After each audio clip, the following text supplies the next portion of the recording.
My name is Paul Wright, and today I want to talk with you about a dream. My older sister, Terry, in the middle of this photo, and I came up with a dream back in 2010. We wanted to walk around the Wonderland Trail around Mt Rainier with our kids. This is the same dream that our parents had when they did this with us in 1975 and 76 and 77. So what we were doing when we thought about this dream, we thought, why do we want to do this? We both feel compelled. We really felt compelled. And there were a lot of things. We wanted to teach our kids about the outdoors. We wanted them to enjoy that wilderness. But one of the things that really drove it is there was a bond we had as a family that was really made very deep by these experiences of going out in some of the most beautiful country you can go out in and sharing some adversity together while we were doing it.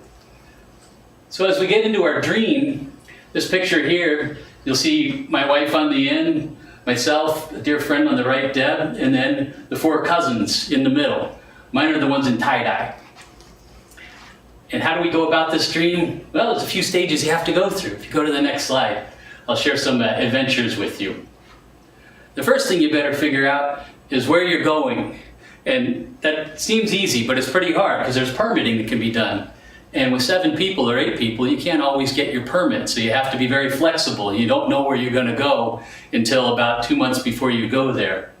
And then we learned that you better bring a no battery required map and compass along because there's not cell service where you go all the time. So we had fun learning some of these pieces, making sure you're on the right trail and paying attention.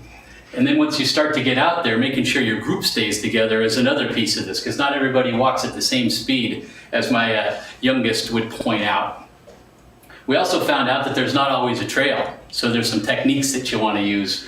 One thing that we noticed, if we go up a mountain on a day hike and you leave the trail, it's real handy to tie a bright piece of clothing, like say a tie-dye, to a tree where the trail ended. So when you come back down, it looks really wide and it's hard to know where that tree was. So little tricks like that can be helpful, and it's been really fun learning that. If we go to the next slide, there's other little things to deal with kind of housekeeping. So one piece is when you have the cutest little girl in the world in the top right, and she's in one of the most beautiful meadows ever, there might be other people who like those meadows. And we discovered about 100 yards down this trail, this bear was eating those flowers in that meadow. And of all the time I've spent out in the woods with my kids, I've never seen them understand that you can't have any candy in the tent until they've had this event happen. We got back to camp, and all of a sudden all this stuff starts coming out of the tent. Dad, I found this candy bar. Can you hold this? I'm like, oh man.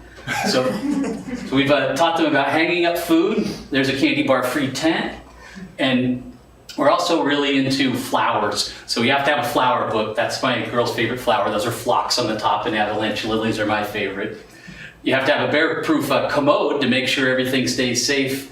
And then your kitchen area has to stay super clean. So you want a very high-tech chef that looks a lot like me with a hat on, covering all the stuff there so nothing gets spilled. And if you do have a spill, you have to pick it up and walk it quite a ways away.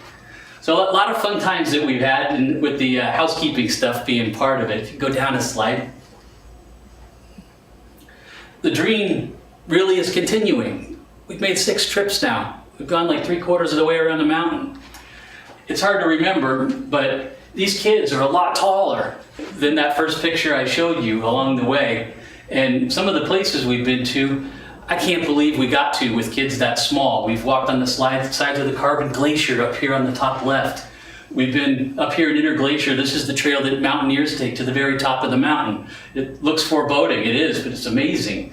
We've traveled across snowfields with maps and compasses, and we've gone up into pristine areas where there is no trail, and you have to walk side by side because you're not allowed to walk in line or else you'll mess up the ecosystem. As we go forward, I look forward to the next 25%, and I don't ever want to stop. Well, maybe we'll have to do it twice. Thank you.